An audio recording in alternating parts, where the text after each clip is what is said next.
This video was made possible by our generous supporters on Patreon. Check out patreon.com/NWR for all the details.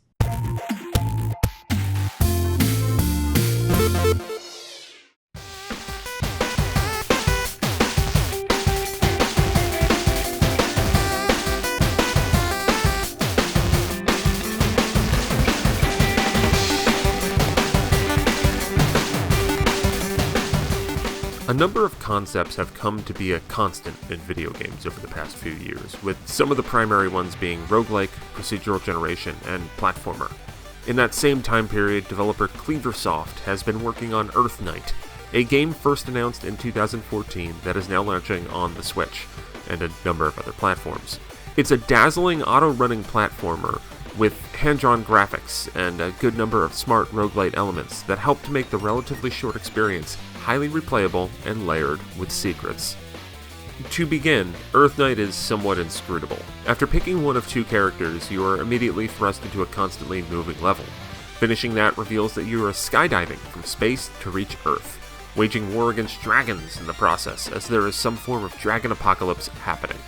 Hints are maybe a tiny bit too vague, and the relative speed of the action can lead to some early frustration. Those nascent moments were offset by the wonders of the vibrant, colorful artwork and totally bumpin' soundtrack. For me, it was a few runs in when everything clicked into place. From that point forward, EarthNight started to reach extremely high highs that often called to mind my past joys with similar roguelike games like the all-timer Spelunky. To help prevent you from having the same early struggles that I did, here are the basics. Each character, Sydney and Stanley, have slightly different abilities. At the core is Sydney being able to double jump and Stanley having a longer jump. Each level is procedurally generated and relatively short, all set on the back of a dragon. You automatically move and interact with the environment by timing jumps, collecting loot, and bouncing off the heads of enemies.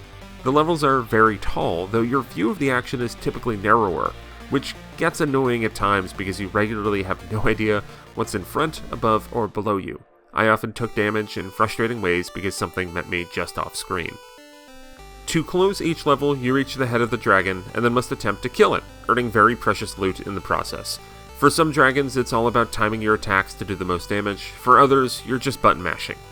Figuring out when to deploy different tactics is key, and some of the dragon slaying can be trial and error early on. That aspect of discovery, though, is one of EarthNight's greatest strengths, ultimately. Oodles of secrets are nestled throughout this adventure. You have alternate paths, secret dragons, hidden power-ups, and so much more. I'm currently still kinda baffled as to how to reach some of the dragons.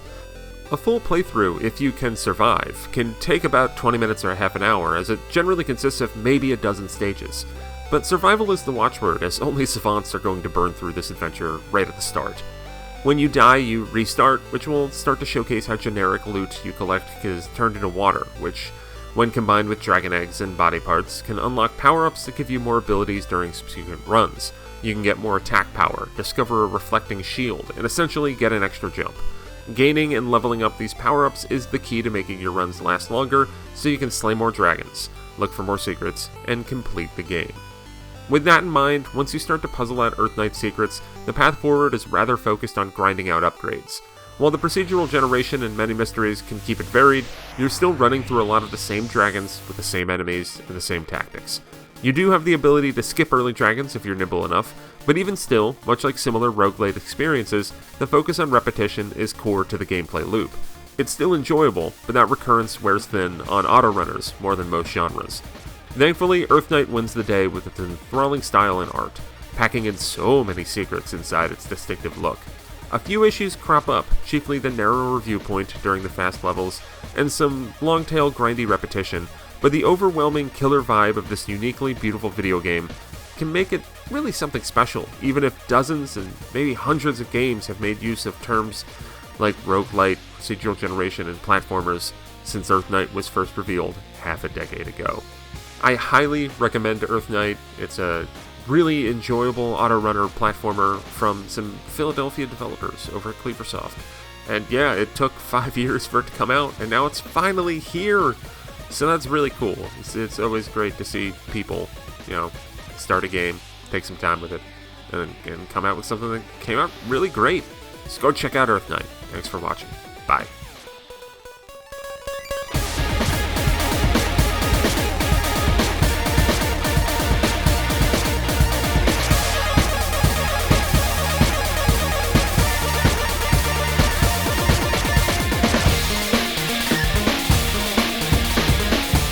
is made possible by our generous supporters on Patreon. Did you know that Nintendo World Report is funded directly by fans like you? When you support Nintendo World Report on Patreon, you get immediate access to multiple exclusive podcasts every month, exclusive Discord channels, an early look at select content, and more, all for as little as $1 a month.